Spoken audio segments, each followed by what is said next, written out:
What makes a Bible-believing Christian and evangelist walk away from their faith? Is all this happened when I was in North Carolina. Right. This happened when I was completely buckled into the Bible Belt as tightly as you can be, surrounded by people who agree with me about all these things, with no social pressure to deviate from that at all. In fact, a lot of social pressure to stay in the opposite. And I never really thought about the intersection of science and faith.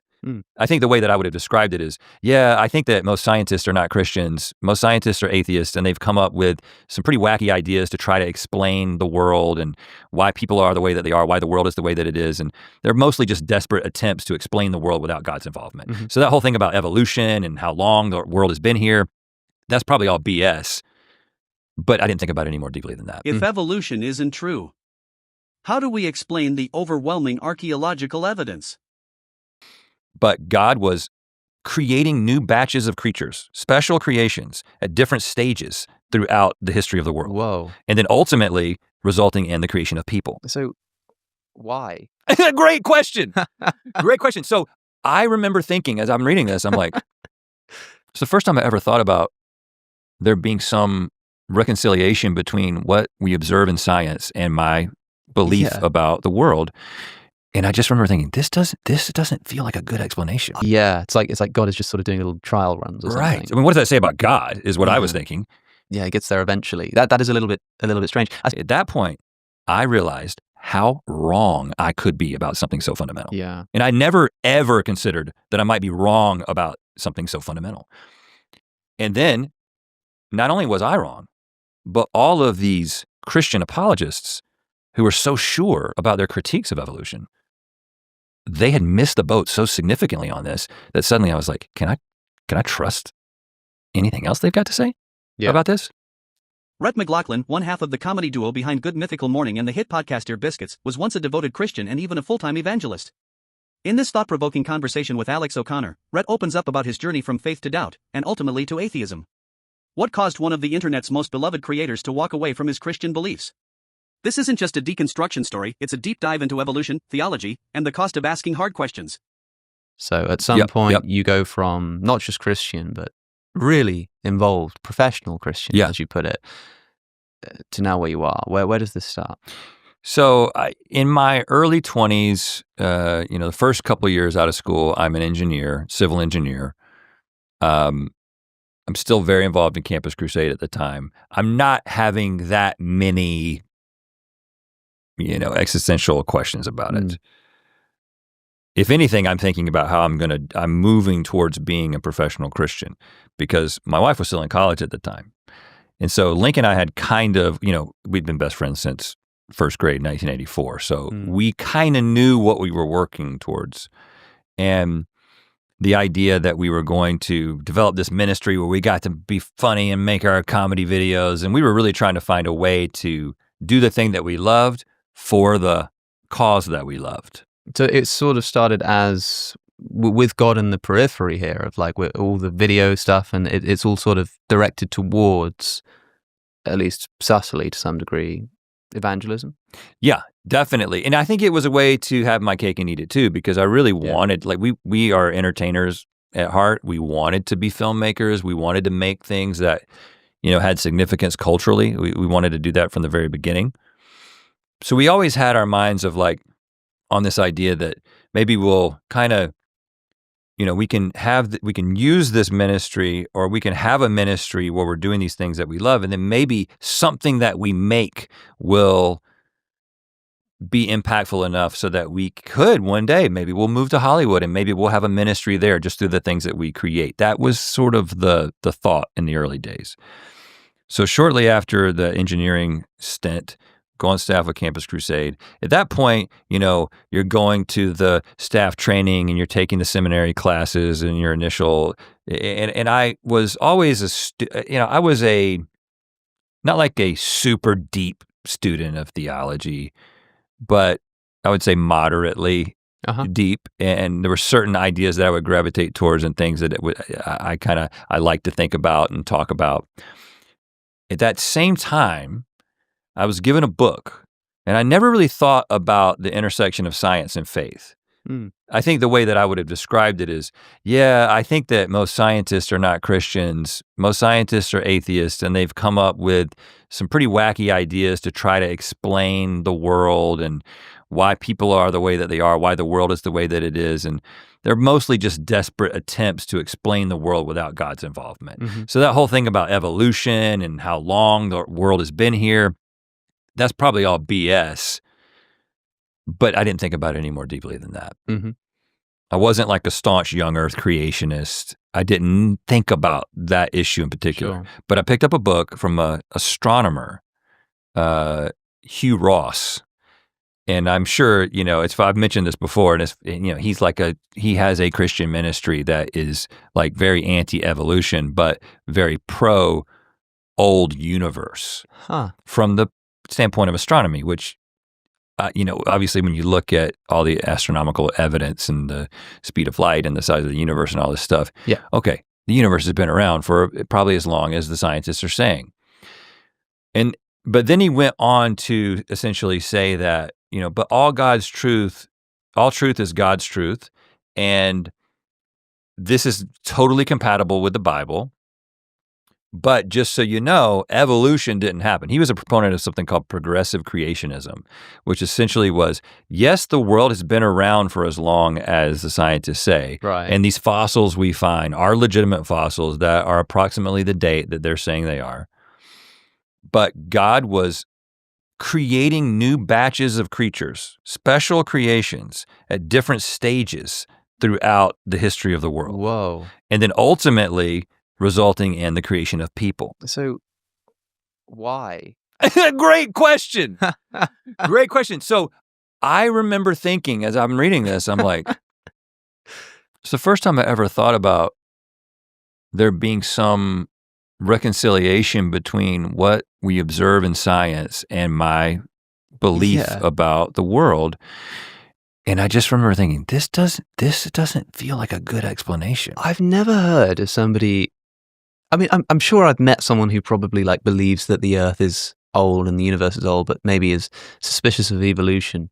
But specifically well, I'm a scientist and I'm an astronomer, and there's just no way I can look at the redshifting of the galaxies and deny that the universe is 13.8 billion years old. But that evolution stuff from that other field of biology that I've probably never really seriously studied, that's all BS. And instead, I mean, God is just creating animals willy-nilly. And there's animals that are getting more and more like a person before the people. Yeah, it's like God is just sort of doing little trial runs or something. Right. I mean, what does that say about God is what I was thinking. Yeah, it gets there eventually. That is a little bit strange. I suppose it's kind of biblical in the sense of stretching out the story of Genesis over however long you needed, and animals sort of popping in on different days and stuff like this. But yeah, I mean, the biggest problem for me that evolution poses to the Christian, and a lot of Christians today just accept evolution. They're like, yeah, sure, humans all have a common ancestor with other animals. The biggest problem that I think it poses is the seeming arbitrariness with which you have to say that, presuming that our apish ancestors don't get to inherit eternal life. At some point, a mother gives birth to a child, and the child is morally condemnable to hell, but also potentially has the ability to inherit eternal life, but his mother doesn't. Right. And what the difference is there. And maybe it's just a brute fact. Maybe God just breathed life into that particular organism, but it just seems a bit arbitrary and unfair that person's suffering will now be redeemed and it now means something, but their mothers, who is the same organism, same suffering, same lifestyle, same everything, dies like an animal. It just doesn't seem right to me. Yeah. Unless you want to say that personhood is something which develops as well, but that gets you into a whole lot of trouble with and so that's where I ended up going, right? Because when I didn't really buy into the progressive creationism thing, but I was so sure that evolution didn't happen. I was like, when you're raised in the Christian faith and the only exposure to the idea of evolution you've ever had has come through the filter of a Christian scientist telling you why it's not legitimate. Somebody comes into your church and they're like the evolution expert, and they're like, they make it seem so impossible that you walk out of that with the full affirmation of the idea that evolution definitely didn't happen, and it's a horrible explanation. It will be debunked by the scientists themselves within our lifetime. Like, that's the kind of stuff that we told ourselves, right? Right. And we firmly believed it.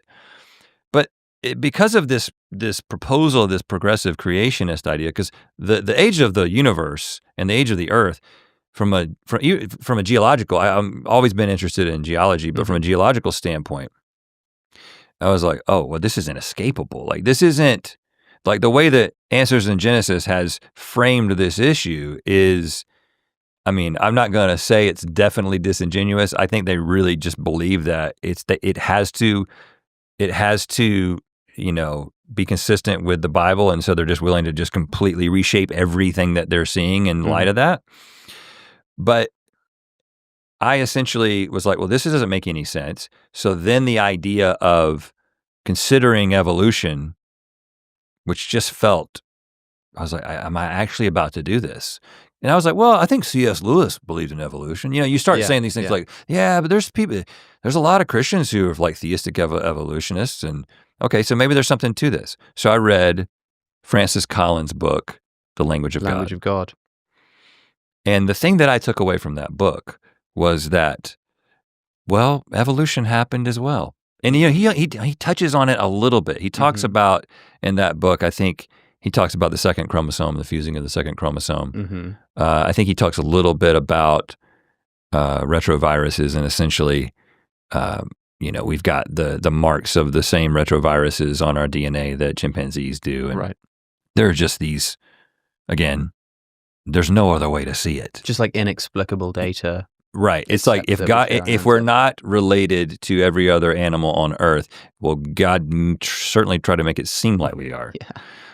And so then that was a huge moment for me. I remember coming home, still living in North Carolina. Again, a lot of people think that the story that is often told is that Link and I were Christians. We came to Los Angeles. We were corrupted by this sinful city, and we threw away our faith. And the reality, and I've told it many times, but you know, it's passed over, is that all this happened when I was in North Carolina. Right. This happened when I was completely buckled into the Bible Belt as tightly as you can be, surrounded by people who agree with me about all these things, with no social pressure to deviate from that at all. In fact, a lot of social pressure to stay in the fold. Opposite. So I was struggling a lot because I didn't have anybody to talk to about this. Yeah. I remember talking to Link. I talked to Link about it a little bit, and he would just kind of be like, "Oh, shit!" Like it felt like you're learning a lot of things that seem problematic, but I'm not going to I don't want to think about this. Yeah. Jessie, my wife, who did come from like a young Earth creationist background, like that's, you know, that's what she was taught growing up. When I came home and I was like, we need to talk about something, and I said, I am thoroughly convinced that evolution is true and that we are related to every other animal. I believe in common ancestry, and I just think that it is not just, I sort of think it's true. It's just like my reading has led me to think that if this isn't true, then I actually can't determine what anything that's true. It's so overwhelming, because I had read additionally to that. She just starts crying because she knew what this represented. Right. This was this seismic shift. And I think a lot of people that I tell this story to are like, what do you mean? But there's all these Christians that believe in evolution. Like, I can't believe that this was so significant for you. But I think the reason it was is because at that point, I realized how wrong I could be about something so fundamental. Yeah. And I never, ever considered that I might be wrong about something so fundamental. And then, not only was I wrong, but all of these Christian apologists who were so sure about their critiques of evolution, they had missed the boat so significantly on this that suddenly I was like, can I trust anything else they've got to say about this? So that was the first big domino. Yeah. It's significant, like you say. I mean, you might think, well, there are Christians who believe in evolution, but Depends which way you come at it. I mean, if you're somebody who's like a scientifically minded person who comes to faith in Jesus, you're not going to abandon evolution, but you might think, okay, I can make this all work. But if you've come from the background you've come from, it's like going up to your wife and saying, I just think maybe we should like live in separate houses or something. And your wife starts bawling, and someone says, "Hey, I don't really know.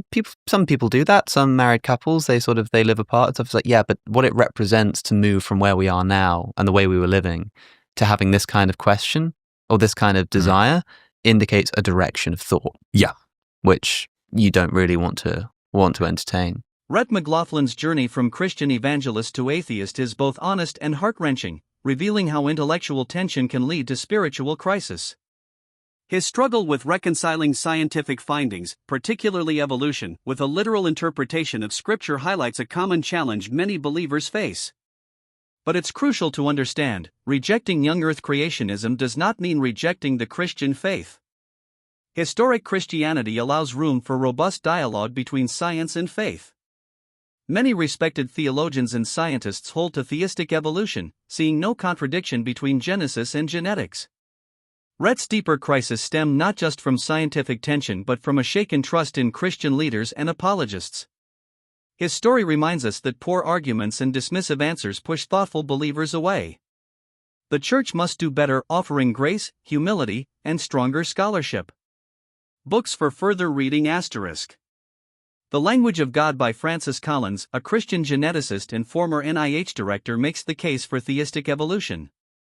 Mere Christianity by C.S. Lewis, a reasoned defense of the core truths of Christian belief. The Reason for God by Tim Keller, thoughtful responses to modern skepticism. Is God a Moral Monster? By Paul Copan, a response to common Old Testament objections. The Lost World of Genesis 1 by John Walton, a fresh literary and theological reading of Genesis.